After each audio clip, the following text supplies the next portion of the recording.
Assalamualaikum warahmatullahi wabarakatuh. Di sini saya Indri Nur Anggreni, mahasiswa Pendidikan Fisika UIN Sunan Kalijaga Yogyakarta, akan menjelaskan materi tentang fisika mengenai fenomena kuantum.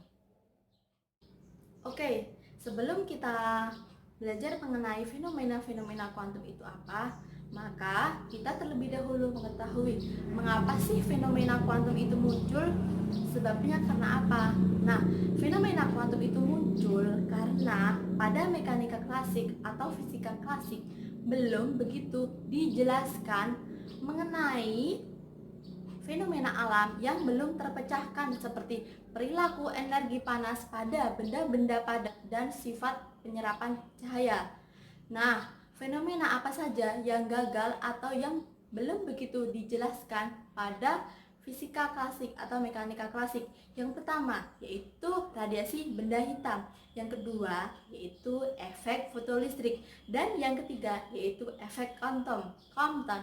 Namun di video kali ini saya tidak akan membahas semua, hanya poin-poin tertentu saja. Pertama, kita akan membahas mengenai radiasi benda hitam. Nah, radiasi benda hitam itu apa sih gitu? Dari pengertiannya, radiasi adalah pancaran dan hambatan energi melalui materi medium atau ruang dalam bentuk partikel atau disebut dengan gelombang elektromagnetik. Secara garis besarnya, radiasi adalah perpindahan panas atau perpindahan kalor dengan tidak disertai dengan perpindahan medium. Selanjutnya, pengertian dari benda hitam. Nah, benda hitam itu apa sih? Nah, benda hitam adalah benda buram dan tidak memantulkan cahaya atau sesuatu yang menyerap semua radiasi yang diterimanya. Sedangkan pengertian dari radiasi benda hitam adalah radiasi elektromagnetik termal yang terjadi di dalam atau di sekitaran benda dalam keadaan kesetimbangan termodinamika dengan lingkungannya atau saat ada proses pelepasan dari benda hitam tersebut. Nah, contoh radiasi benda hitam dalam kehidupan sehari-hari misalkan ketika kalian menggunakan pakaian berwarna hitam di bawah terik matahari secara langsung, maka badan kalian akan terasa panas. Kenapa demikian? Karena warna hitam mempunyai daya serap yang tinggi sehingga panas dari sinar matahari itu langsung ke badan kita. Sedangkan kenapa ketika kita menggunakan pakaian berwarna putih tidak merasakan panas yang begitu panas? Karena warna putih itu dapat memantulkan cahaya, sedangkan warna hitam dapat menyerap cahaya. Yang selanjutnya kita akan membahas mengenai hukum Stefan Boltzmann.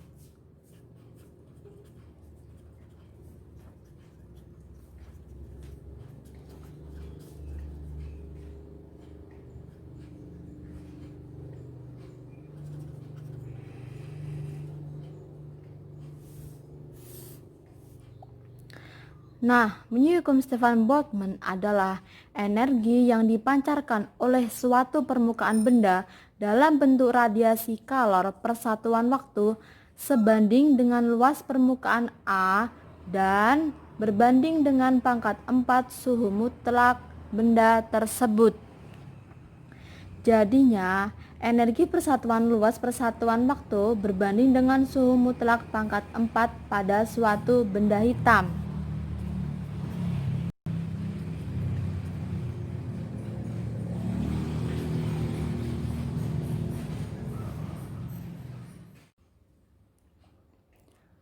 Jadi, semakin besar temperatur atau suhu dari suatu benda hitam, maka semakin tinggi energi persatuan luas persatuan waktu. Ingat, energi dibagi waktu itu apa ya? Bahwasanya yang namanya energi gaya dikali waktu. Kalau W di sini saya ganti dengan energi atau saya simpulkan dengan huruf maka energi dibagi waktu apa? Ya, jadinya energi dibagi waktu jadinya daya.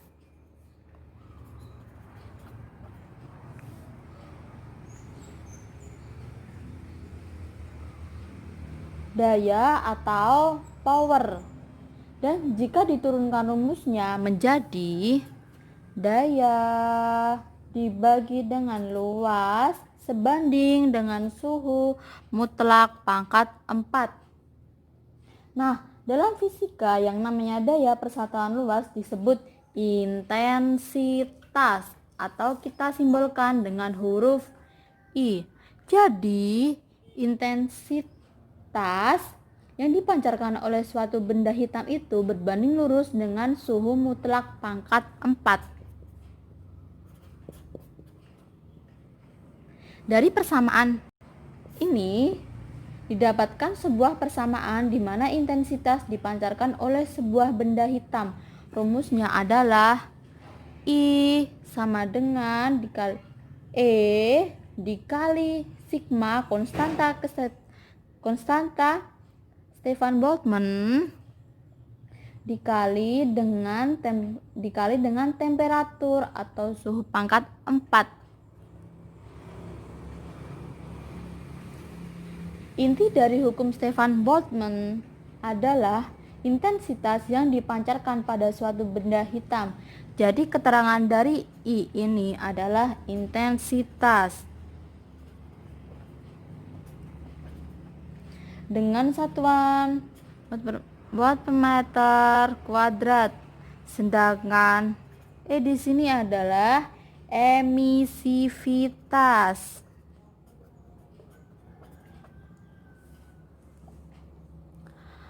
Emisivitas itu apa sih? Jadi emisivitas adalah tingkat kehitaman suatu benda. Yang namanya benda hitam adalah benda yang kemampuannya untuk menyerap radiasi secara sempurna.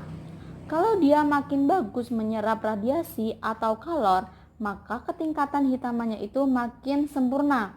Makanya rentang emisivitas adalah bernilai 0 lebih besar. Dikatakan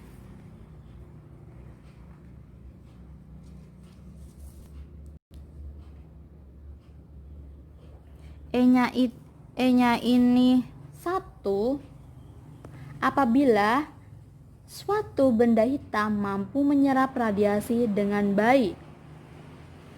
Ingat ya bahwasanya emisivitas itu kalau nilainya 1 berarti mampu menyerap radiasi dengan baik. Sedangkan apabila emisivitasnya bernilai 0, maka yang terjadi benda memantulkan cahaya. Contohnya warna putih ya, meskipun benda mengkilap enggak semua warnanya putih. Yang selanjutnya yaitu sigma. Sigma ini adalah ketetapan Stefan Boltzmann.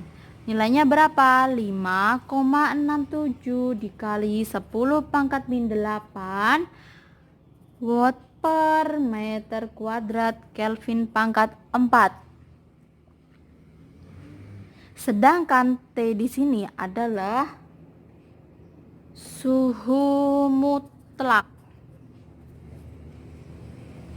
dari benda hitam tersebut, yaitu mengenai efek fotolistrik. Dari persamaan energi kinetik maksimal tersebut diketahui syarat terjadi efek fotolistrik sebagai berikut. Yang pertama yaitu frekuensi foton lebih besar daripada frekuensi ambang. Nah, yang kedua, panjang gelombang foton lebih kecil dibandingkan panjang gelombang ambang. Syarat kedua tersebut membuktikan bahwa hasil eksperimen efek fotolistrik tidak dapat dijelaskan melalui teori klasik. Hal ini menunjukkan ketidaksesuaian teori klasik dalam menjelaskan peristiwa efek fotolistrik. Tahun 1887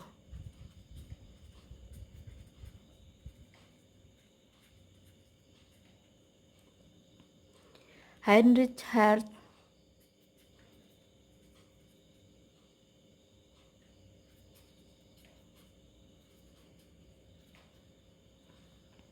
melakukan eksperimen penyinaran plat katoda dengan aneka cahaya, dan sebagai hasilnya elektron-elektron dipancarkan dari plat katoda. Eksperimen yang dikenal sebagai efek fotolistrik ini dapat digambarkan dengan bagan berikut.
Kemudian penjelasannya, yang pertama, cahaya monokromatis datang mengenai permukaan logam. Oh ya, lupa bahwasanya di sini itu bernama katoda dan di sini anoda. Nah, cahaya monokromatis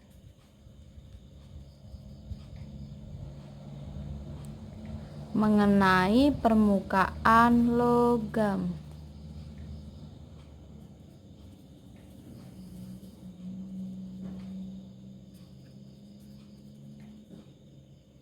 Yang kedua, setelah mengenai permukaan logam, kemudian cahaya tersebut melepaskan elektron, jadi elektronnya terlepas.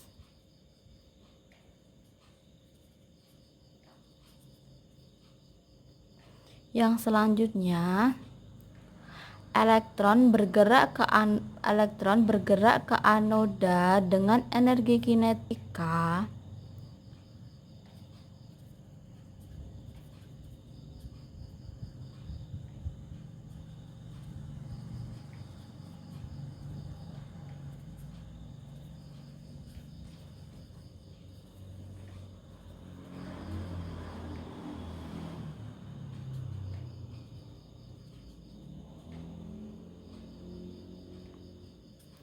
K sama dengan IVS, dengan E adalah muatan elektron,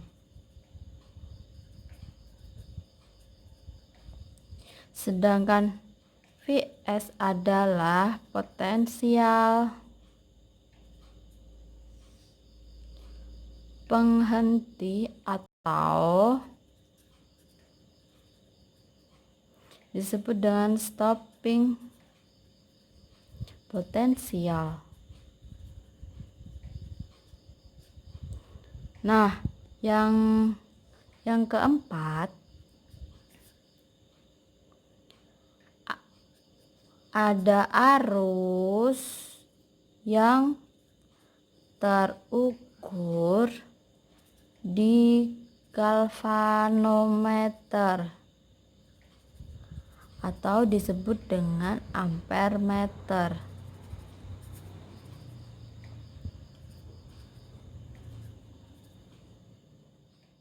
Nah, dari penjelasan bagian efek fotolistrik ini dapat kita ketahui bahwasanya pengertian efek fotolistrik adalah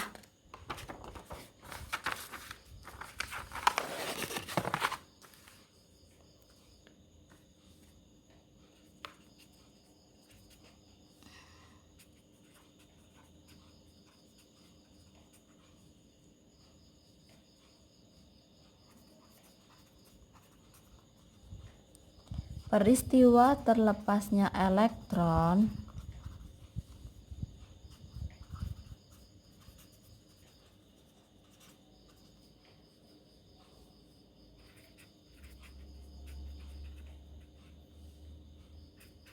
atau disebut dengan fotoelektron dari permukaan logam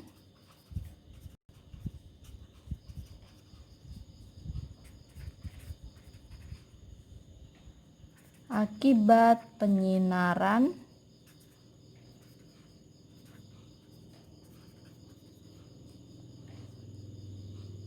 radiasi cahaya monokromatis.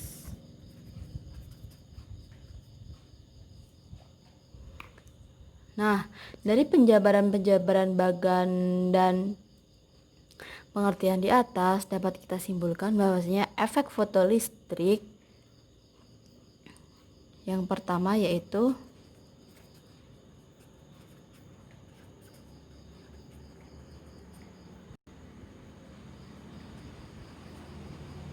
terlepasnya elektron bergantung pada intensitas cahaya.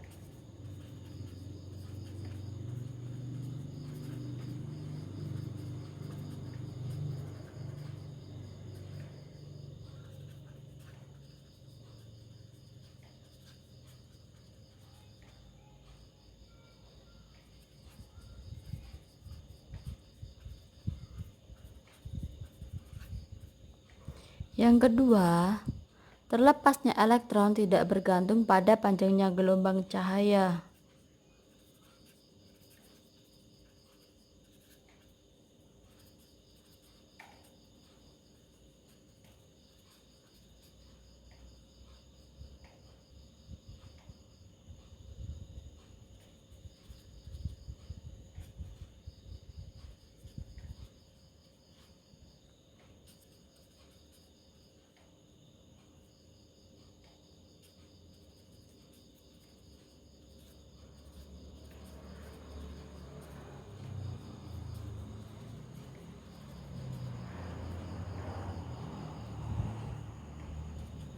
Di bawah suatu panjang gelombang tertentu.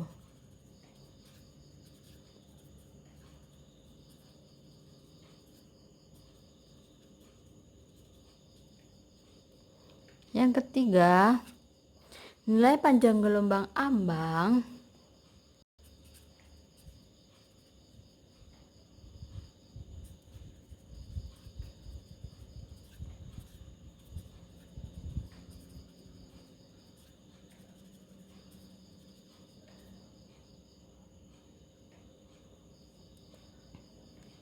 tidak tergantung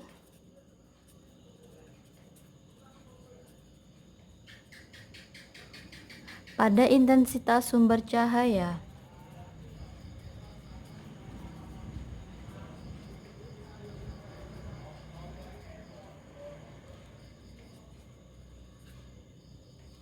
Tapi tergantung pada jenis logam yang digunakan pada permukaan katoda. Yang keempat, energi maksimum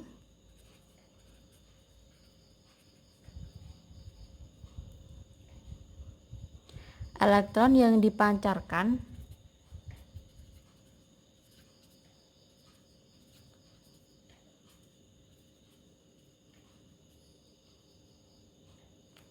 pada intensitas cahaya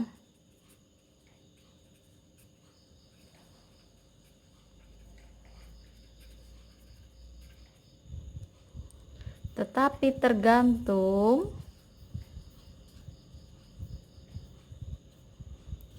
pada intensitas cahaya.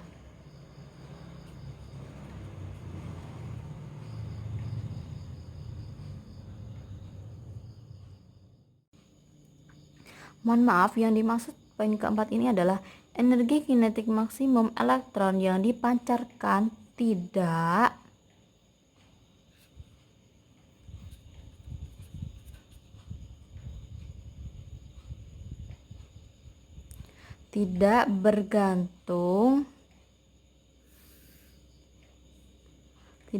bergantung pada intensitas cahaya, tetapi tergantung pada panjang gelombang.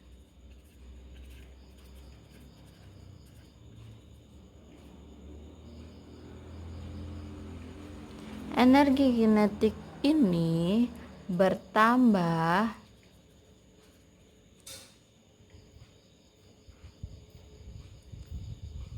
secara linier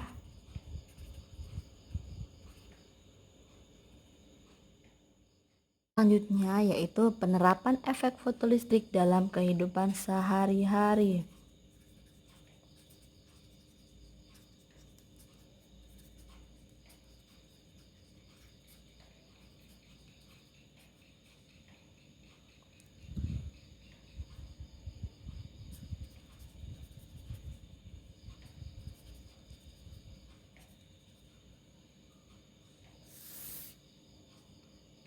Jadi, penerapan efek fotolistrik dalam kehidupan sehari-hari yang pertama adalah penerapan efek fotolistrik dalam dunia hiburan.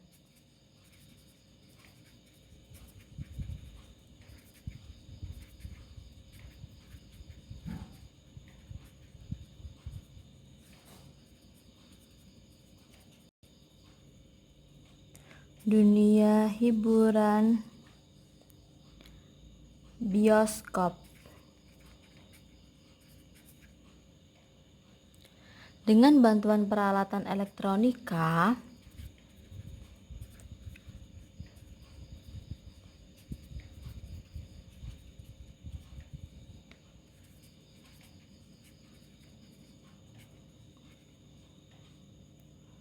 suara dubbing film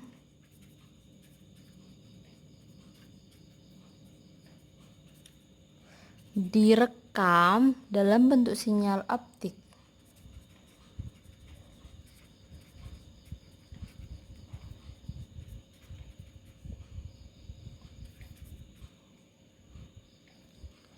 Di sepanjang pinggiran keping film.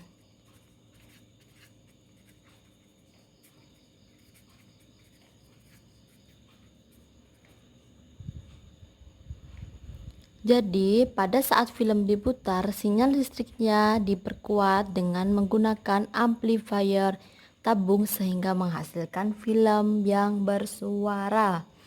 Nah, yang kedua, penerapan efek fotolistrik dalam kehidupan sehari-hari kedua ialah digunakan dalam produk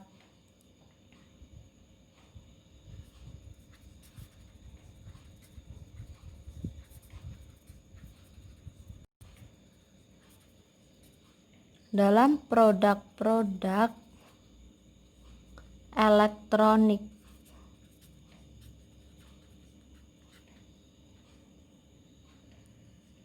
yang dilengkapi dengan kamera.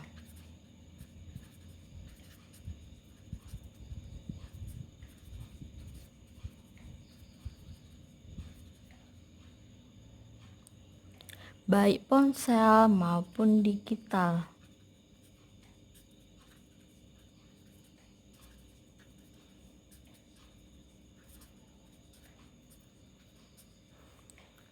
Terus yang ketiga adalah pemindahan kode barcode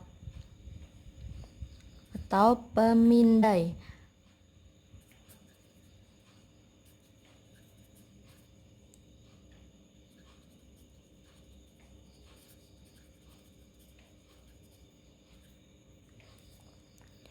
Jadi, pemindai kode batang barcode yang digunakan di seluruh supermarket kesemuanya memanfaatkan efek fotolistrik internal dalam mengubah citra yang selanjutnya dapat diproses oleh komputer. Ini mungkin hanya beberapa penerapan efek fotolistrik dalam kehidupan sehari-hari. Sebenarnya masih ada banyak lagi, dan ini cuma hanya diambil beberapa saja. Bab selanjutnya adalah sinar X. Apa sih sinar X itu? Sinar X adalah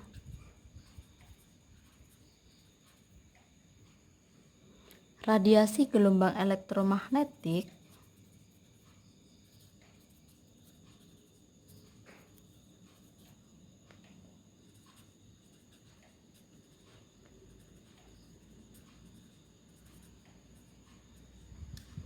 dengan panjang gelombang lebih kecil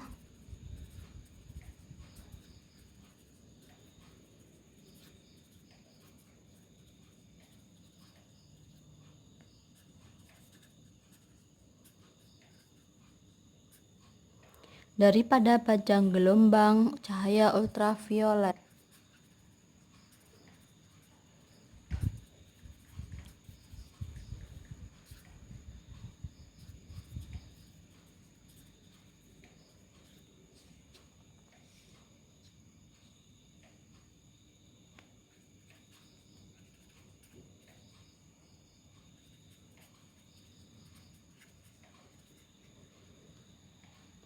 Panjang gelombang dipengaruhi oleh potensial listrik yang digunakan.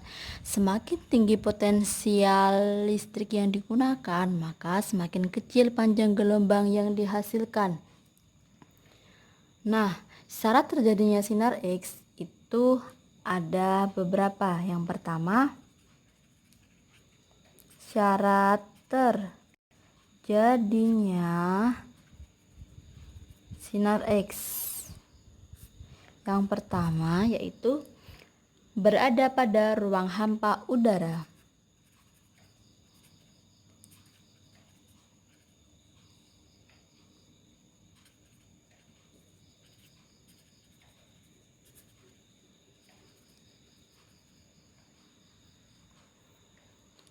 Yang kedua, memiliki beda potensial tinggi.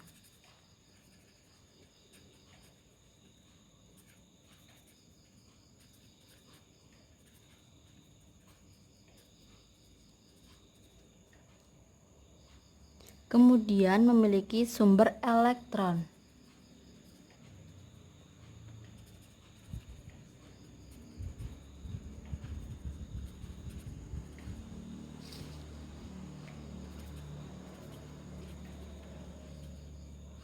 Dan terdapat target tumbukan.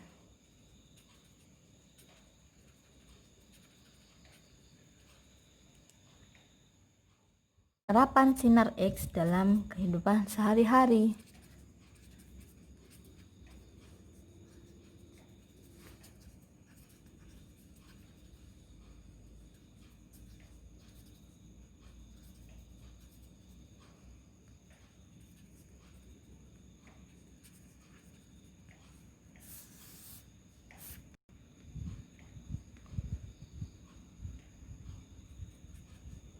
Yang pertama dalam bidang kesehatan.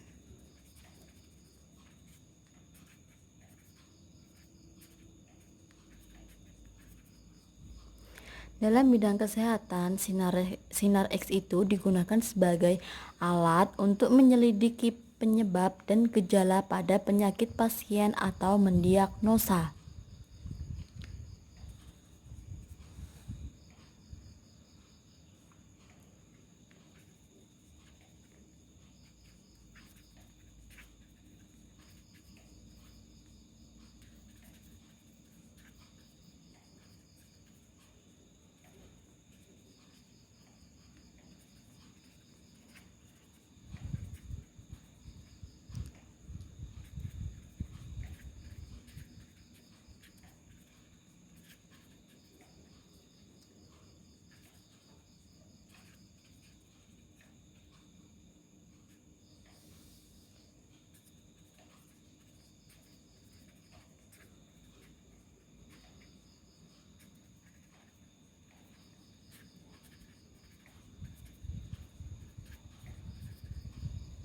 Yang kedua pada bidang industri.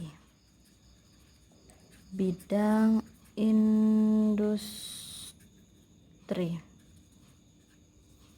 Sinar X pada bidang industri yaitu sebagai alat mesin mikroskopis.